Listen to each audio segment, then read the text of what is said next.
بسم اللہ الرحمن الرحیم۔ ناظرین محترم، اگر کسی کی اولاد نہیں ہوتی تو وہ مرغی کے انڈے کو پیاز کے ساتھ زیتون میں پکا کر کھائے۔ اگر آپ اپنے خواب میں آٹا دیکھیں تو سمجھ جائیں آپ کے مال میں ترقی ہوگی۔ خواب میں آباد جگہ کا دیکھنے سے مراد ہے کہ آپ کو خوشی میسر ہوگی اور آپ کے حالات سازگار ہو جائیں گے۔ اگر عورت خواب میں دیکھے وہ کوئی زیور وغیرہ پہنے ہوئے ہے تو اگر وہ کنواری ہے تو اس کا نکاح ہوگا، اور اگر وہ حاملہ ہے تو اس کا لڑکا ہوگا۔ بلغم کو ختم کرتا ہے پودینے کا کعبہ، متلی کو روکتا ہے۔ پودینے کے پتے 6 گرام، انار دانہ 1 تولہ، 10 تولہ پانی میں جوش دے کر پلانے سے فوری فائدہ ہوتا ہے۔ 1 لیٹر پانی ابال کر اس میں 3 چمچ میتھی کے بیج شامل کریں اور اس وقت تک پکائیں جب تک اس کی مقدار آدھی نہ رہ جائے۔ اس پانی کو ٹھنڈا کر لیں اور روزانہ صبح اٹھ کر 1 کپ پئیں۔ لیکوریا ختم کرنے کا یہ بہترین قدرتی طریقہ ہے۔ کھانا کھا کر فوراً سو جانے سے کان جلدی بہرے ہو جاتے ہیں۔ گرم دودھ کے بعد پانی پینے سے کھانسی ہو سکتی ہے۔ مولی کو رات کے وقت نہیں کھانا چاہیے کیونکہ رات کے وقت کھانے سے مولی ہضم نہیں ہوتی۔ نیند نہ آ رہی ہو تو دودھ گرم کر کے آنکھوں پر لگاؤ، فوراً نیند آ جائے گی۔ رات کے وقت چاول کھانے سے نیند نہ آنے کی بیماری لگ جاتی ہے۔ ٹماٹر دل کی گھبراہٹ دور کرنے کے لیے بہت فائدہ مند ہے۔ دودھ اور لسی ایک ساتھ پینے سے معدے میں درد ہونے لگتا ہے۔ انڈے کی سفیدی بالوں میں لگانے سے بال چمک اٹھتے ہیں اور گرنا بند ہو جاتے ہیں۔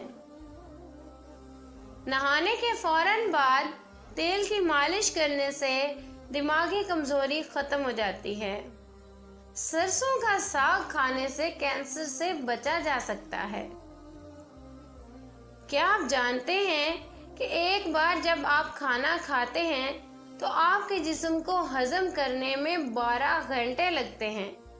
95 سال کی عمر میں بھی 18 سال جیسی جوانی چاہتے ہو تو گائے کے دودھ میں اسبگول کا چھلکا ملا کر پیو۔ خواب میں دانت دیکھیں تو رنج اور غم دور ہوگا، کاروبار میں ترقی ہوگی، اور اگر خواب میں دانت گرتے دیکھیں گے تو عمر دراز ہوگی اور ترقی پائے گا۔ کیا آپ جانتے ہیں اصلی ہیرے ایکس رے پر ظاہر نہیں ہوتے؟ اگر آپ دل کی بیماری سے بچنا چاہتے ہیں تو روزانہ کھانا کھاتے وقت 1 پیاز کاٹ کر کھائیں، اس سے دل کی دھڑکن نارمل ہو جاتی ہے۔ غسل کرنے کا طریقہ۔ نمبر 1، سب سے پہلے دونوں ہاتھ دھوئے جائیں، پھر دونوں ہاتھ کے ساتھ استنجا کیا جائے، بعد میں ہاتھ پاک کر لیے جائیں یا صابن وغیرہ سے صاف کریں۔ نمبر 3، پھر نماز کی طرح وضو کرنا چاہیے اور پاؤں غسل سے فارغ ہونے کے بعد دھونے چاہیے۔ نمبر 4، وضو کرنے کے بعد اپنے سر کے بالوں میں خلال کریں، وہ اس طرح کہ ہاتھوں کی انگلیاں تر کر لیں۔ دائیں ہاتھ سے سر کی دائیں جانب اور بائیں ہاتھ سے سر کی بائیں جانب بالوں میں انگلیاں پھیریں اور بالوں کی جڑوں میں کو نہایت عمدہ طریقے سے تر کریں۔ نمبر 5، پھر 3 چلو پانی بھر کر سر پر ڈالیں۔ نمبر 6، پھر باقی سارے جسم پر پانی بہائیں۔ نمبر 7، آخر میں پاؤں دھوئیں۔ نمبر 8، غسل دائیں طرف سے شروع کریں۔ نمبر 8، غسل دائیں طرف سے شروع کریں۔ نمبر 9، چھپ کر اور ستر ڈھانپ کر غسل کریں۔ نمبر 10، ٹھہرے ہوئے حوض وغیرہ یا پانی میں غسل نہیں کرنا چاہیے۔